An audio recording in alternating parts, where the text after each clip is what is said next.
Hikmah peringatan haul oleh Aba Guru Muhammad Ihsan Mustafa Gani bin Abdul Gani Al-Palimbani. Waktu dan tempat kami haturkan sepenuhnya.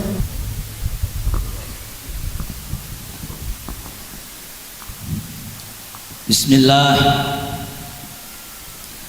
Bismillah masyaallah. La yasuqul khaira illallah. Bismillah masyaallah. La yasrifus su'a illallah. Bismillah masyaallah. Ma kana min ni'matin faminallah. Bismillah masyaallah. La haula wala quwwata illa billah. Assalamualaikum warahmatullahi wabarakatuh.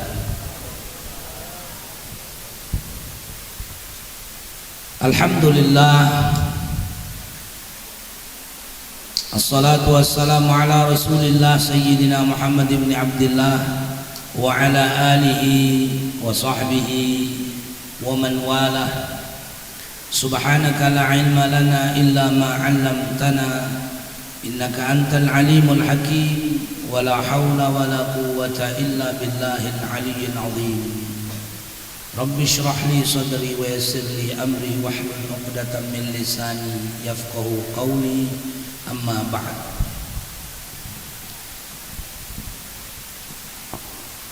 Yang ulun hormati, yang kita semua hormati, kita patuhi, dimuliakan Allah Subhanahu wa taala, Al-Mukarram wal Mukhtaram Abah Guru Kiai Haji Jumeri bin Haji Dahri. Semoga Allah Subhanahu wa taala memanjangkan umur ayahanda kita ini, panjang umurnya, senantiasa membimbing kita ke jalan Allah Subhanahu wa taala, membersamai kita, menjadi wasilah bagi kita untuk usul kepada Allah Subhanahu wa taala. Semoga beliau disehatkan jasmani dan rohaninya, keluarganya semuanya, anak keturunannya senantiasa dijaga oleh Allah Subhanahu wa taala. Para habaib, para ulama, tuan-tuan guru, para guru-guru penyampai ilmu, Majelis Ma'rifatullah wa Ma'rifatur Rasul, semoga semuanya senantiasa dijaga keikhlasannya oleh Allah Subhanahu wa taala. Yang ulun hormati selanjutnya, yang mewakili Bapak Camat, yakni Bapak Kepala Kantor Urusan Agama yang tadi memberikan sambutannya. Semoga Allah senantiasa membalas kebaikan beliau dengan kebaikan yang berlipat ganda, ditunjukkan oleh Allah jalan sampai kepadanya, mendapatkan ridha Allah Subhanahu wa taala. Amin Allahumma amin.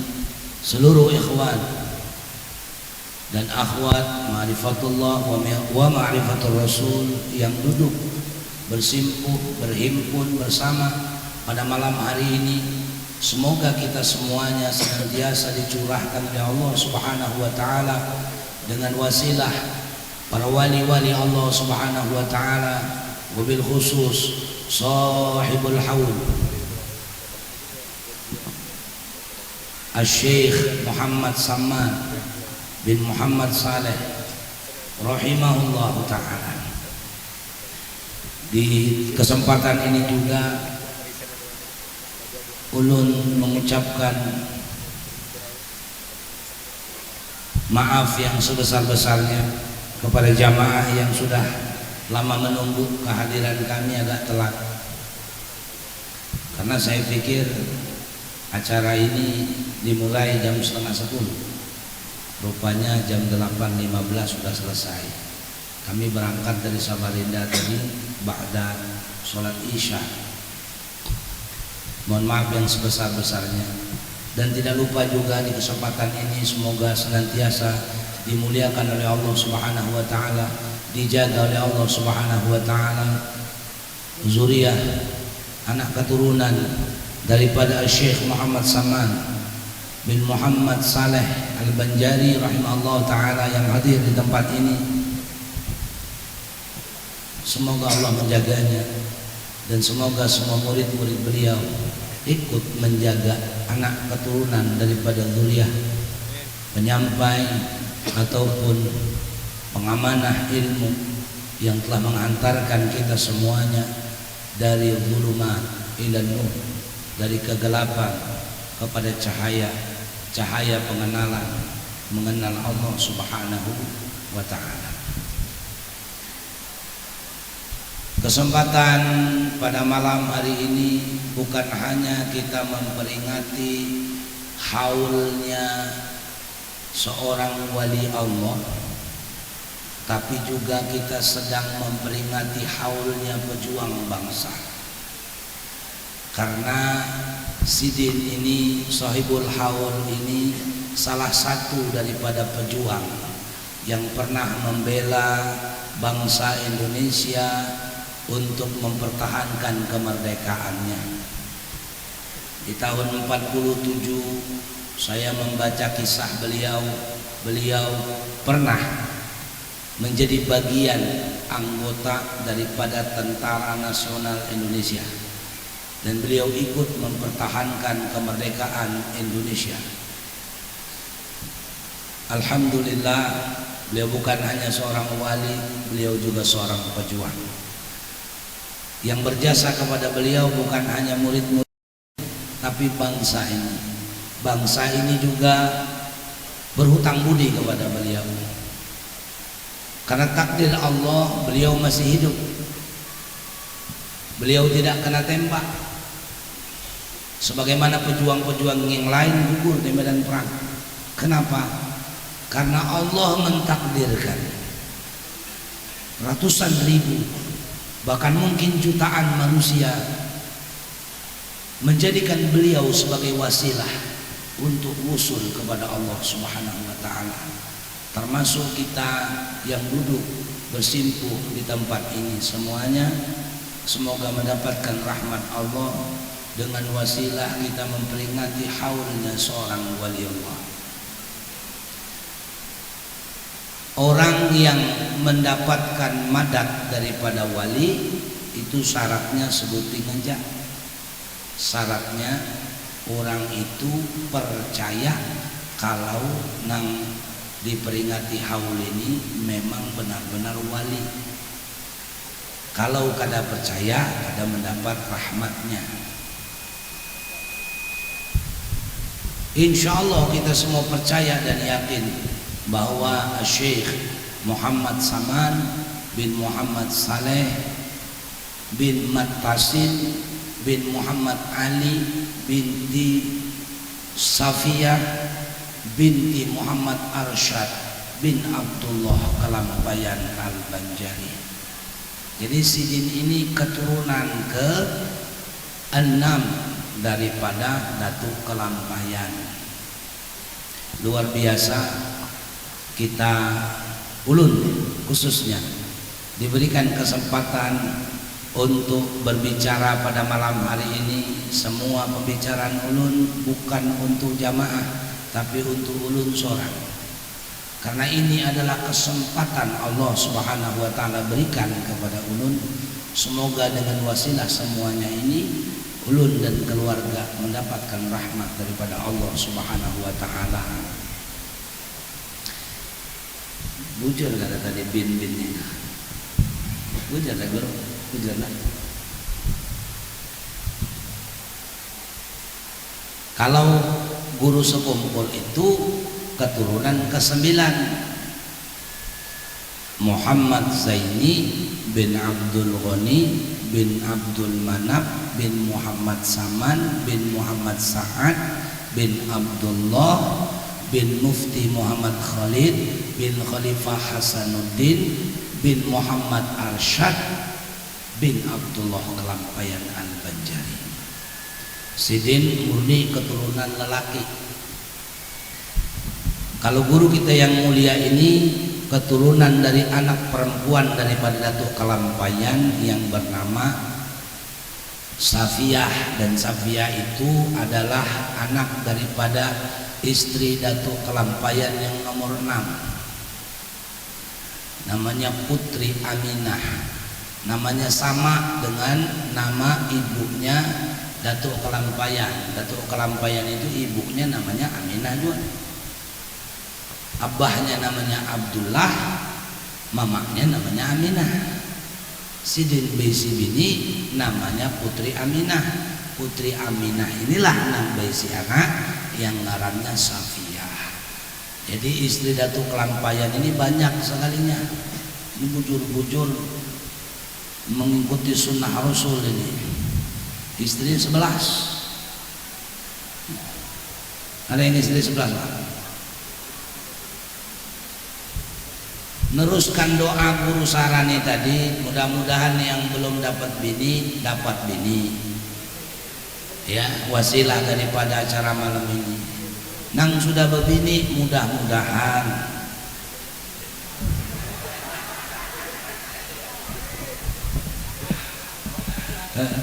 boleh nambah, jangan gantilah. Ini banyak orang kalau para ulama, para wali bininya banyak pada ribut. Kadang bercakar-cakaran, enggak. Ya, bini Datuk Kelampayan itu 4. 11 itu bukan 11 sama-sama, 4 meninggal, nikah lagi 4 lagi. Dijaganya bujur 4 itu. Syariat, tarekat, hakikat, marifat. Guru Ambo ketawa aja besar betul, setuju pinanya.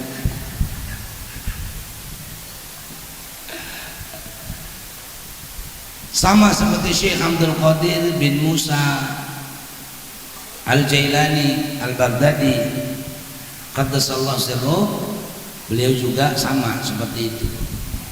Istrinya 4 juga sama. Ini bukan manas-manas sih bapak-bapak, nanti ibu-ibu marah sama saya turun dari sini cegat ibu-ibu.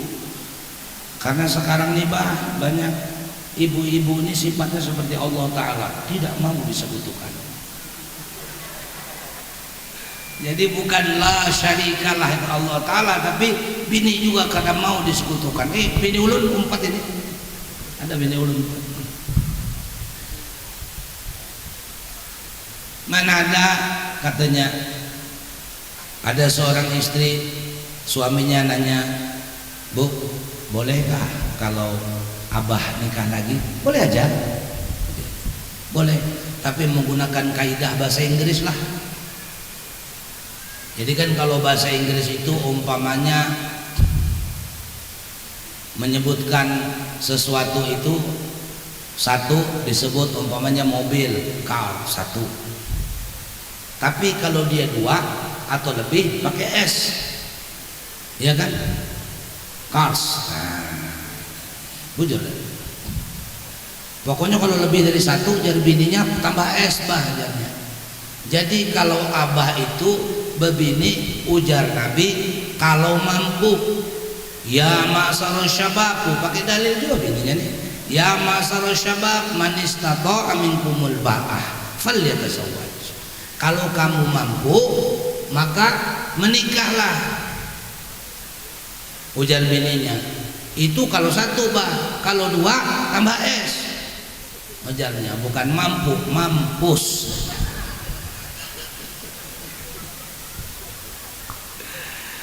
Jadi kayak apa kalau bini-bini di sini kadang mau disekutukan itu kayak apa orang-orang sekarang hendak ngumpati apa namanya itu meniru-niru daripada para wali-wali dulu ya. Guru Sarani kada wani, jamin kada wani kan guru. Allahumma salli ala sayyidina Muhammad wa ala sayyidina Muhammad. Bercanda aja saya bu-ibu, biar jangan terlalu tegang. Saya tadi dibisiki jangan lama-lama guru lah. Alhamdulillah aja. Kalau bisa salam langsung tutup. Boleh sudah. Kembali lagi kita, saya sering bilang ada jamaah kami di belakang yang ikut. Saya sering bilang sama jamaah, terus terang, dengan Syekh Muhammad Saman Al-Banjari rahimahullah ini saya betul-betul kagum. Kagum saya kenapa? Karena beliau kalau kita melihat dengan akal saja, tidak usah pakai hati, pakai akal saja, orang yang mampu bukan hanya mengajar tapi menyusun tahapan-tahapan pelajaran itu bukan orang sembarangan, mampu menyusun tahapan-tahapan pelajaran. Ini ciri bukan hanya seorang guru tapi betul-betul seorang pembimbing yang membimbing dan menuntun.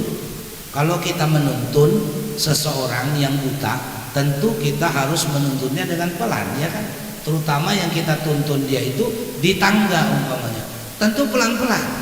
Orang buta kita tuntun lewat tangga, orang buta langsung kita lempar begitu, pecah kepalanya. Harus pelan-pelan kan? Tangga pertama, tangga kedua, tangga ketiga, sampai ke atas orang itu baru dilepas. Itu baru penuntun yang baik. Ulun melihat beliau menyusun kitab-kitab pelajarannya sedemikian rupa sehingga menjadi jalan yang ditapaki oleh murid-muridnya sehingga mereka bisa mengupgrade pengetahuannya, mengupgrade pemahamannya. Itu tidak sembarangan orang yang mampu seperti itu. Jadi tidak berlebihan kalau beliau ini mendapat gelar Al-Mursyid. Mursyid, orang yang menuntun, yang membimbing, yang memberikan petunjuk. Jamaah yang dirahmati Allah Subhanahu wa taala, mursyid sesungguhnya itu orang yang punya sifat ar-rasyid. Ar-rasyid, sejatinya tidak ada manusia yang mampu menjadi mursyid, karena sejatinya mursyid adalah Allah Jalla Jalaluhu, Zat wajibul wujud, hakiki mutlak, laisa kamitslihi syai'un. Itulah sejatinya mursyid. Maka Allah Subhanahu wa taala yang memiliki asma dan sifat ar-rasyid, dia mempunyai utusan.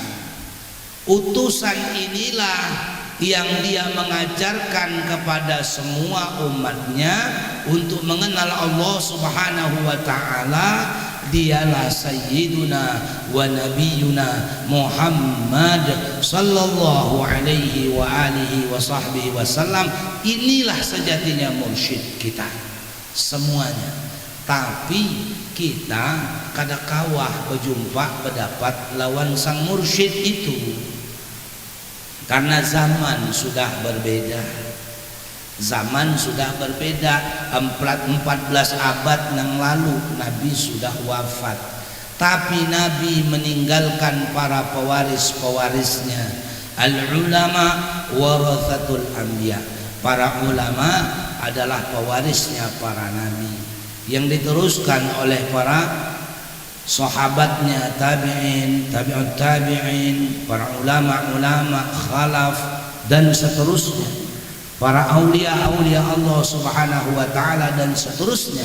Mereka yang membimbing dengan bimbingan Sayyiduna wa Maulana Muhammad sallallahu alaihi wa alihi wasallam. Mereka inilah yang menggunakan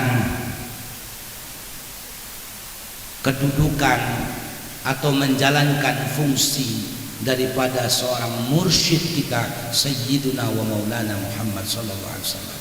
Maka kalau mau sampai kepada Nabi sallallahu alaihi wasallam yang kemudian sampai kepada Allah Subhanahu wa taala, mesti melalui pintu seorang ulama atau seorang guru atau seorang wali Allah, yang dengan mereka kita sampai kepada Nabi Muhammad sallallahu alaihi wasallam, seorang mursyid.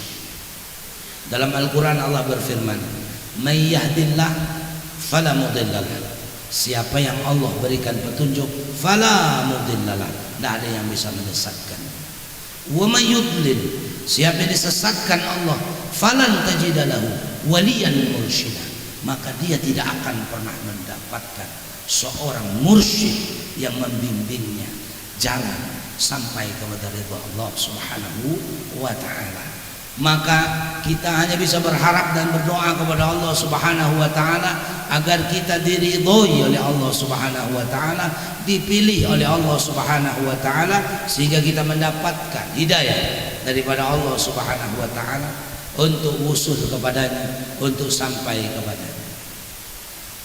Maka 2010 saya datang ke Samarinda, saya mendengar nama ilmu ma'rifatullah wa ma'rifatul rasul sudah sejak tahun 2011 yang lalu saya mendengar. Saya senang sekali mendengarnya. Nama itu karena tidak ada ini di Palembang. Di daerah saya tidak ada nama seperti ini. Nama Majelis Ma'rifatullah Ma'rifatul Rasul di Palembang, Sumatera Selatan tidak ada. Tapi Allah tidak mentakdirkan saya bertemu langsung dengan Tuan Guru. Meskipun 2010 saya sudah ada di Samarinda di Kalimantan Timur, tapi saya tidak ditakdirkan ketemu muka langsung kepada beliau. Yang ketemu beruntung bertemu langsung dengan beliau sahabat saya, yang guru kita bersama, Ustadz Raden Ahmad Afandi. Beliau sempat berjumpa dengan beliau, dengan guru Muhammad Saman Al-Banjari rahimahullah ta'ala. Tapi meskipun saya tidak berjumpa dengan beliau, alhamdulillah saya sekarang berjumpa dengan muridnya yang meneruskan ilmunya, orang-orang yang mendengarkan langsung petuah-petuah beliau dari lisan beliau. Salah satunya adalah Abah Jumairi bin Haji Dahli, dan saya bertemu dengan beberapa murid-murid beliau yang lain juga. Alhamdulillah saya melihat mereka-mereka ini orang-orang yang tenang, bukan hanya tenang dalam pembawaannya. Saya yakin karena ketenangan mereka keluar daripada hati mereka yang mengenal Allah Subhanahu wa ta'ala. Hanya orang yang mengenal Allah yang bisa tenang. Kalau dia tidak kenal Allah, pasti dia gonjang-ganjing, bingung, ya, galau. Yang belum punya bini galau, yang hendak berbini lagi galau, yang belum ada gawe galau semua. Kenapa? Karena belum kenal dengan Allah Subhanahu wa ta'ala. Tapi siapa yang mengenal Allah Subhanahu wa ta'ala, dia tenang. Saudara saya di belakang, Ustadz Ambo Angka, Ustadz Ambo Angka, Ustadz Ambo Angka baru 2 minggu ditinggal, meninggal putranya tercinta. Mungkin jamaah kenal semua sama anak, tapi lihat tertawa lepas malam hari ini.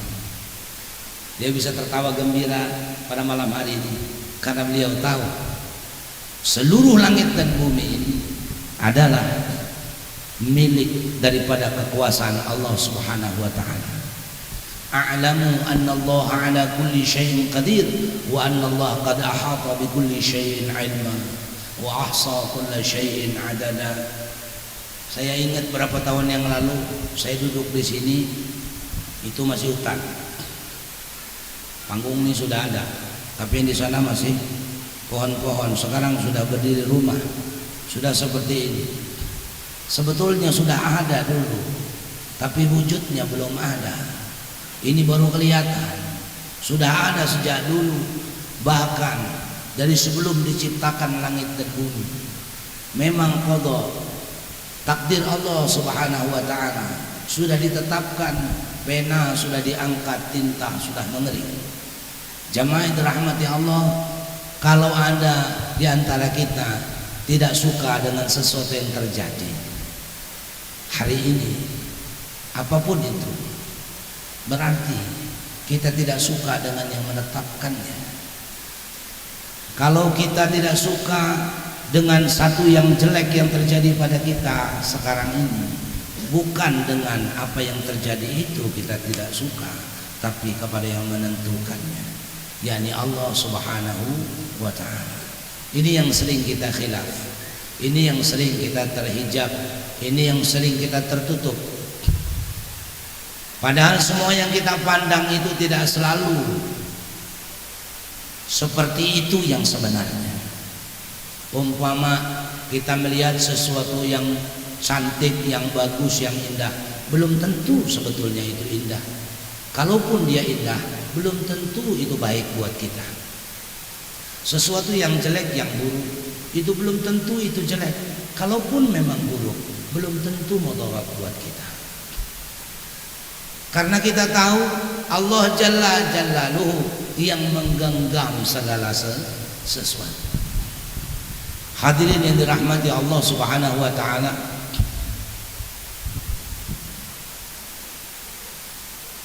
kami meskipun tidak pernah mendapatkan pelajaran secara langsung dengan Tuan Guru Muhammad Saman Al-Banjari, tapi kita memiliki kesamaan. Seluruh umat Islam, orang mukmin memiliki kesamaan. Kita punya kesamaan yang disebut dengan kalimatun sawa, kalimat yang sama.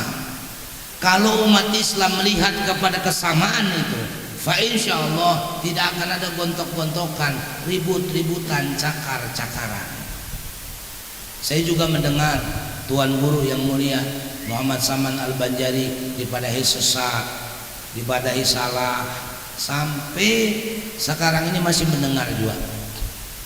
Ya, ada orang datang madahi begitu, datang ke rumah Guru Sarani, bilang ada teman-teman di satu tempat lah, satu perkumpulan, mengatakan apa namanya Syekh Saman Al-Banjari itu sesat. Saya tanya kepada beliau, variabelnya apa?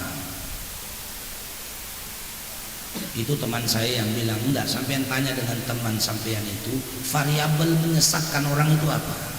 Ukurannya apa, patokannya apa? Harus jelas. Kalau tidak jelas, kesesatan itu kembali kepada yang menuduh. Saya bilang pertama, kita punya variabel ukuran untuk kita semuanya, kaum muslimin yang bersyahadat la ilaha illallah Muhammad Rasulullah dari timur ke barat. Yang pertama, Rabbunallah, Rabbuna Rabbus samawati wal ard. Tuhan kami, Tuhan kita adalah Allah, Tuhan langit dan bumi, yang menciptakan langit dan bumi. La syarikalah, tidak ada sekutu baginya. Itu yang pertama. Jadi kalau orang mengajarkan untuk mengenal Allah Tuhan yang satu itu, kalau madahinya sesat, maka yang madahi itu yang sesat. Kedua, variabelnya Sayyiduna wa Habibuna Muhammad sallallahu alaihi wasallam ibni Abdullah ibni Abdul Muttalib, itu adalah Rasulullah, la nabiyya ba'da, la nabiyya ba'da. Sayyiduna Muhammad bin Abdullah bin Abdul Muttalib yang lahir di Mekah, meninggal di Madinah, ditanam kubur, dikubur tubuh yang mulia di Madinatul Munawwarah yang sekarang berada di komplek Masjid Nabawi. Itu nabi kita, tidak ada nabi setelahnya.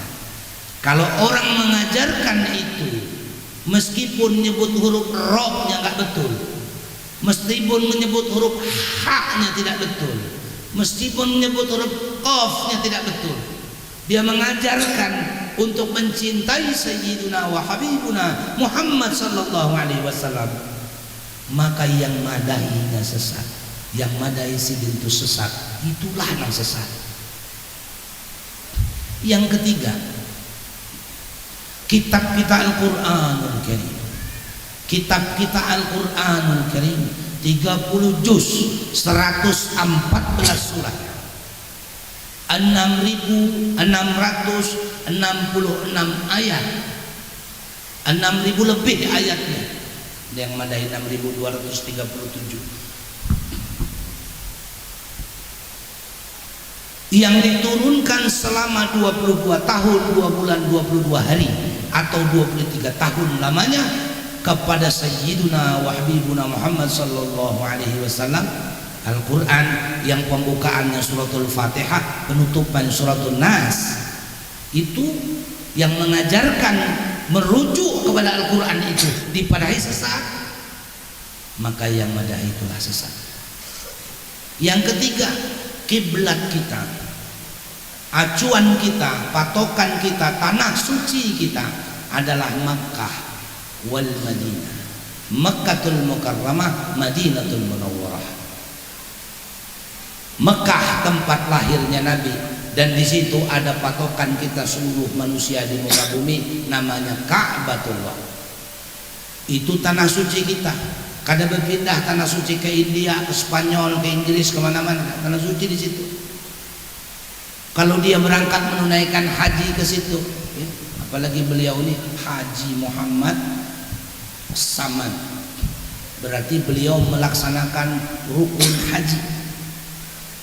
Rukun hajinya dilaksanakan di Makkah. Yang madahinya sesat, orang yang berkiblat kepada Makkah, bertanah suci Makkah Madinah, orang yang madahinya sesat, dialah yang sesat.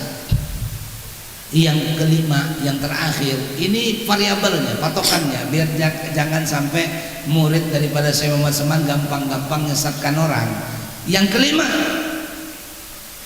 saudaranya, ikhwannya, ikhwanunal muslimun, man qala la ilaha illallah Muhammadur Rasulullah min masyariqil ardi wa magharibiha. Orang yang mengucapkan, berikrar la ilaha illallah Muhammad Rasulullah dari timur ke barat, itulah saudaraku. Orang yang mengajarkan seperti itu dipadahi sesat, maka yang madahinya itulah yang sesat sebenar-benarnya. Berhati-hati.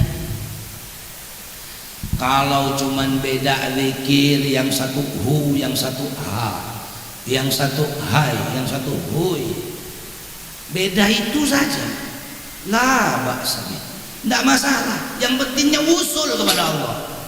Kalau usul kepada Allah, biar dibilang tretet. Adakah asma selain asma Allah Subhanahu wa ta'ala? Bagi orang yang usul kepada Allah Subhanahu wa ta'ala, hembusan angin pun dia memandang Allah, mendengar Allah, mendengar kalam Allah Subhanahu wa ta'ala. Jadi bagaimanapun caranya berzikir berbeda, tidak membuat dia menyesatkan orang lain. Bagaimana cara dia mencintai Rasulullah? Nang ini sholawat 1000, nang ini 100 saja, yang itu 300, silahkan saja, tafadhal, silahkan saja. Yang penting memang di hatinya cinta kepada Sayyiduna wa Habibuna Muhammad sallallahu alaihi wasallam.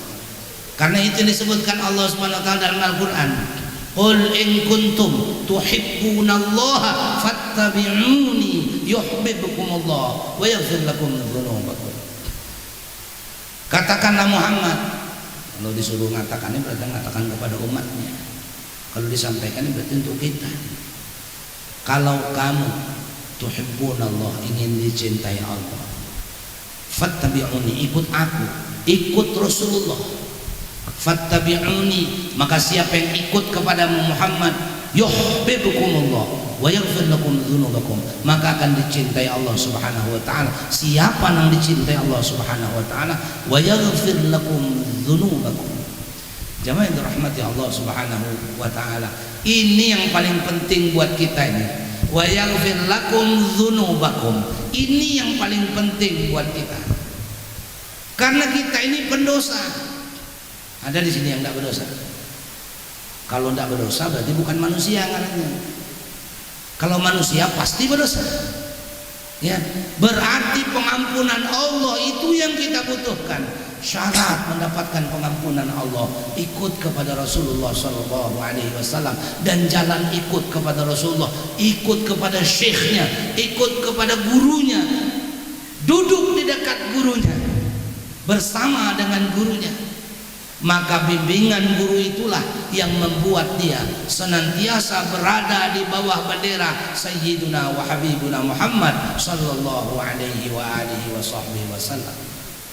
Maka betul Habib Munzir Al-Musawwar rahimahullah ta'ala, beliau menamakan majelisnya majelis Rasulullah. Betul itu. Kenapa? Karena yang berhak berisi majelis itu cuman Rasulullah. Selain Rasulullah tidak berhak berisi majelis. Jadi seluruh majelis yang ada di sebentangan bumi ini dimanapun itu, di Yaman kayak itu, di Mekah kayak itu, di Madinah kayak itu, di mana saja, di Banjar kayak di mana saja, semuanya adalah majelis Rasulullah. Karena yang berhak untuk menyampaikan, mengajak kepada Allah itu cuma Rasulullah. Karena Rasulullah itu diutus memang untuk menyampaikan kalimat Allah, mengajak orang kepada Rasulullah. Syahidan wa mubashiran wa nadhiran wa da'iyan ila Allah bi'idnihi wa sirajan munira. Itu tugas Rasulullah, bapak-bapak, ibu-ibu.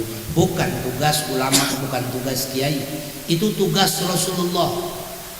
Maka siapa yang menyampaikan atau menjalankan tugas Rasulullah itu namanya pembantu-pembantu Rasulullah. Siapa yang membantu Rasulullah hendaklah mengikuti Rasulullah. Dan salah satunya Rasulullah itu adalah mencintai umatnya, mencintai umat Rasulullah. Maka siapa yang membenci umat Rasulullah, biar satu orang aja dibencinya, umat Rasulullah dia bersyahadat kita benci dia, ya sama saja dia membenci kepada Rasulullah sallallahu alaihi wasallam. Bapak Ibu hadirin rahmati Allah Subhanahu wa taala, maka saya mengajak kepada jamaah sekalian, ambillah bagian, karena kita tidak tahu ini apa nanti ditakdirkan Allah. Apa yang ditakdirkan Allah selama abah kita Jumeri bin Haji Dahri ini masih bertugas. Si Dini kalau kada bertugas lagi boleh teman. Si Dini kalau kada bertugas lagi boleh. Itu sudah disiapkan kubatnya. Bagi seorang yang mengenal Allah, mati bukan hal yang ditakutinya. Mati tidak ditakutinya. Tandanya itu kubah sudah dipilih, sudah dibuat sini. Kalau orang-orang kebanyakan melihat kuburan takut, melihat orang mati takut, disebut mati takut mati. Sidin menyiapkan kuburannya sudah. Selagi Sidin masih bertugas ini, ambillah bagian apa yang akan ditakdirkan oleh Allah Subhanahu wa taala di sini atau di beberapa tempat yang lainnya. Rugi bangun ini kada umpat, rugi sudah ke.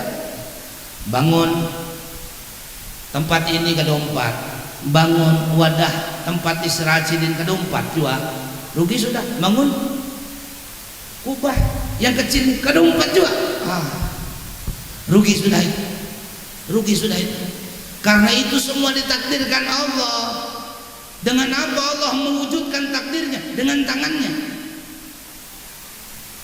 Jadi siapa yang menjadi tangannya itu orang yang paling beruntung hidupnya di dunia, karena mereka menjadi tangan Allah Subhanahu wa ta'ala. Cuman kadang-kadang paradigma kita berpikir ini berbeda, ibu-ibu, bapak-bapak, berbeda. Kada usah jauh-jauh, kita dengan orang Arab dia sudah berbeda, paradigma cara berpikirnya beda. Apa itu? Contoh yang pernah ke Mekah lah, di Mekah itu ada di depan Masjidil Haram itu ada orang yang buka toko jual kebab aja. Itu kebab, satu kebab satu minum jeruk, itu kotak itu kebab tuh harganya 1 rial. Minum kotak yang jeruk itu 1 rial, 2 rial. Itu kalau pagi dia pertama buka, halal itu disedekahkan itu. Saya pernah iseng hitung, itu kurang lebih 200 porsi pagi. 200 porsi kali 2 rial itu artinya 400 rial.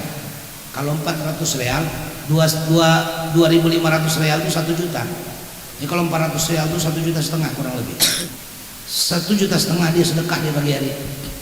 Itu dia panggil halal, dipanggil tarik. Siang ba'da zuhur begitu juga.